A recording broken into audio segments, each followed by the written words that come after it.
Hello viewers, যে সমস্ত পরীক্ষার্থী মাধ্যমিক পরীক্ষাতে যাচ্ছ, তোমাদের প্রথম কাজ হবে কেমন করে তোমাদের সিট নম্বর খুঁজে পাওয়া।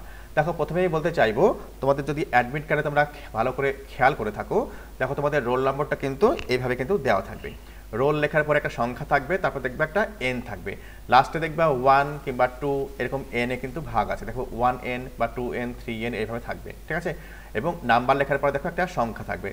দেখো আমি একটা এক্সাম্পল হিসেবে 00001 লিখেছি। তারপর দেখো এইভাবে কিন্তু পরপর থাকে। তোমরা কিন্তু যখন স্কুলের গেটে প্রবেশ করবে, দেখবে স্কুলের গেটে কিন্তু একটা হ্যাং করা থাকে, একটা বোর্ড দেওয়া থাকে। সেই বোর্ডে কিন্তু তোমাদের রোল নাম্বার কিন্তু এইভাবে কিন্তু লেখা থাকে, যে 1 থেকে যে তোমার হয়তো 100 অবধি, 1 থেকে হয়তো 40 অবধি। দেখো একটা ঘরে একটা রুম নাম্বার কিন্তু অবশ্যই লেখা থাকবে। দেখো রোলের পরে কিন্তু দেখো রোল কিন্তু সবারই কিন্তু তোমাদের স্কুলের কিন্তু এক হবে, কিন্তু নাম্বারটা আলাদা হবে, ঠিক আছে। নাম্বারটা কিন্তু আলাদা হবে। দেখো এই রোল কোডের দেখো নাম্বার 1 2 3 4 এইভাবে কিন্তু আলাদা আলাদা হবে। দেখবা তোমাদের কিন্তু 1 হলে আগে হবে, তারপর 2 এইভাবে কিন্তু পরপর কিন্তু দেখবা ঘরে দেখো বেঞ্চে কিন্তু এভাবে কিন্তু সাজানো থাকবে।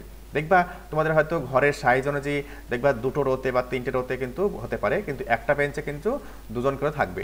দেখো প্রথমে বাঁদিকে হয়তো একজন থাকবে একটা রোল কোডের। দেখো বাঁদিকে হয়তো রোল কোড থাকছে কি, দেখো 778141N, আমি এটা উদাহরণস্বরূপ হিসেবে নিয়েছি, ঠিক আছে। ডান দিকে হয়তো অন্য কোডের থাকবে, ঠিক আছে, অন্য রোলের থাকবে, অথবা অন্য স্কুলের তোমার ছেলেমেয়েরা পরীক্ষা দেবে, এবং তার কিন্তু নাম্বারটাও কিন্তু আলাদা আলাদা হবে, ঠিক আছে।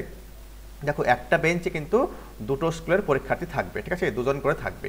দেখো তোমাদের খুঁজতে হবে কি, দেখো রোলের পরে কিন্তু এই নাম্বারটা, ঠিক আছে। দেখো নাম্বার অনুযায়ী কিন্তু তোমাদের কিন্তু আলাদা আলাদা রুম কিন্তু অ্যালটেড হবে। দেখো তাহলে তোমাদের প্রথম কাজ হবে কি, তোমার রোল কোডের পরে যে নাম্বারটি রয়েছে সেই নাম্বারটা কিন্তু প্রথমে খুঁজে বার করা, ঠিক আছে।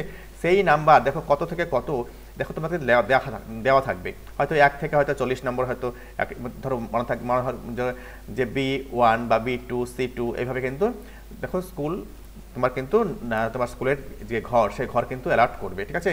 দেখো স্কুল টু স্কুল কিন্তু এটা কিন্তু আলাদা হতে পারে, ঠিক আছে। কিন্তু আমি একটা জাস্ট উদাহরণ হিসেবে তোমাদের কিন্তু বললাম যে B1 বা B2 C1 C2 এরকম কিন্তু হতে পারে রুম নম্বর, ঠিক আছে। তা তোমাদের কি হবে, রোল লেখার পরে রোলের পরে কিন্তু এই যে নাম্বার, এই নাম্বারটা কিন্তু খুঁজে বার করতে হবে, ঠিক আছে। দেখো এই ছোট্ট একটা ভিডিওর মাধ্যমে তোমাদের এই তথ্যটা আমি দিতে চাইলাম। দেখো যদি ভিডিওটা ভালো লেগে থাকে অবশ্যই একটা লাইক দিও এবং সাবস্ক্রাইব করে চ্যানেলটির পাশে থাকো। এরকম কিন্তু গুরুত্বপূর্ণ ইনফরমেটিভ ভিডিও কিন্তু আমি আমার চ্যানেলে নিয়ে আসতেই থাকি, ঠিক আছে। ভালো থেকো, ভালোভাবে পরীক্ষা দিও।